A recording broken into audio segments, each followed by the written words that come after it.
Gajanan developers Pune यांच्याकडून आता पंढरपुरात इस्बाबी कलश मंगल कार्यालय येथे साकारला जातो आहे भव्य गजानन टॉवर 10 मजली ट्विन बिल्डिंगचा प्रकल्प। मजबूत आरसीसी फ्रेम रचना, पायांसाठी वायू प्रतिबंधक उपाययोजना, आयएस मानकानुसार भूकंप प्रतिरोधक आरसीसी रचना असलेल्या गजानन टॉवर मध्ये उपलब्ध आहेत अत्याधुनिक सुविधांनी युक्त 1022 स्क्वेअर फुटाचे 2 बीएचके फ्लॅट्स, सुशोभित प्रवेश कक्ष, सामायिक क्षेत्रासाठी अत्याधुनिक सुरक्षा यंत्रणा, लिफ्ट आणि सामायिक क्षेत्रांसाठी वीज बॅकअपची सुविधा, स्वतंत्र अग्निशमन यंत्रणा, 2 मजली पुरेशी पार्किंग व्यवस्था, प्रत्येक कार पार्किंगच्या ठिकाणी स्वतंत्र एव्ही चार्जिंगची सोय, सोलर वॉटर यंत्रणा, प्रत्येक सदनिकेसाठी इन्व्हर्टरची सोय।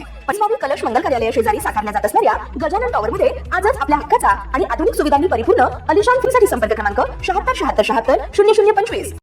राज्यातील औद्योगिक गुंतवणुकीला चालना देत तसेच प्रशासकीय अडथळे दूर करण्याच्या उद्देशाने मोठा निर्णय घेण्यात आला। महाराष्ट्र कुळ वहिवाट व शेतजमीन कायदे सुधारणा विधेयक 2026 विधानसभेत एकमताने मंजूर करण्यात आले।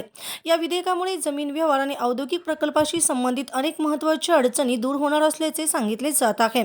या सुधारित कायद्याअंतर्गत जमिनीच्या विक्रीवरील 40 पट नजराना ही अट पूर्णपणे रद्द करण्यात आली आहे। महसूल मंत्री चंद्रशेखर बावनकुळे यांनी याबाबत माहिती देताना सांगितले की कुळाला मालकी हक्क मिळाल्यानंतर 10 वर्षांनी जमीन विक्री करताना शेतसाऱ्याच्या 40 पट रक्कम भरणे बंधनकारक होते। ही रक्कम अत्यल्प 30 ते 40 रुपये असली तरी वसूल करण्यासाठी 3 ते 4 वर्षाचा कालावधी लागत होता, त्यामुळे शेतकऱ्यांना अनावश्यक त्रास सहन करावा लागत होता। आता ही अट रद्द झाल्याने कुळांना मोठा दिलासा मिळाला आहे।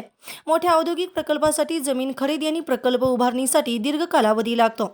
2016च्या नियमानुसार प्रकल्प पूर्ण करण्यासाठी 10 वर्षाची मुदत देण्यात आली होती।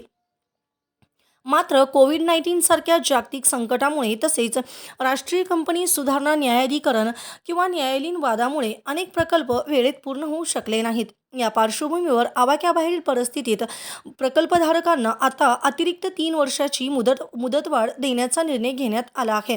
ही मुदतवाढ देण्याचे अधिकार जिल्हाधिकाऱ्यांऐवजी राज्य शासनाकडे देण्यात आले आहेत। औद्योगिक क्लस्टर उभारणीसाठी जमीन खरेदी करताना आता केवळ वर्ग 1 जमीनच खरेदी करता येणार आहे। जर वर्ग जमीन 2 श्रेणीत असेल तर ती खरेदी करण्यापूर्वी तिचे वर्ग 1 मध्ये रूपांतर करणे आवश्यक असेल। या निर्णयामुळे भविष्यातील कायदेशीर अडचणी टाळण्यास मदत होणार आहे। तसेच जमिनीच्या वापरात बदल केल्यानंतर 30 दिवसाच्या आत संबंधित जिल्हाधिकाऱ्यांना माहिती देणे अनिवार्य करण्यात आले आहे। ही माहिती न दिल्यास 5 पट रूपांतरण अधिमूल्य वसूल करण्याची तरतूदही करण्यात आली आहे। ताज्या घडामोडी पाहण्यासाठी आमच्या YouTube चॅनलवरील PVR म्हणजेच पंढरी वार्ता या न्यूजला सबस्क्राइब करा आणि शेजारील बेल आयकॉनवर क्लिक करा।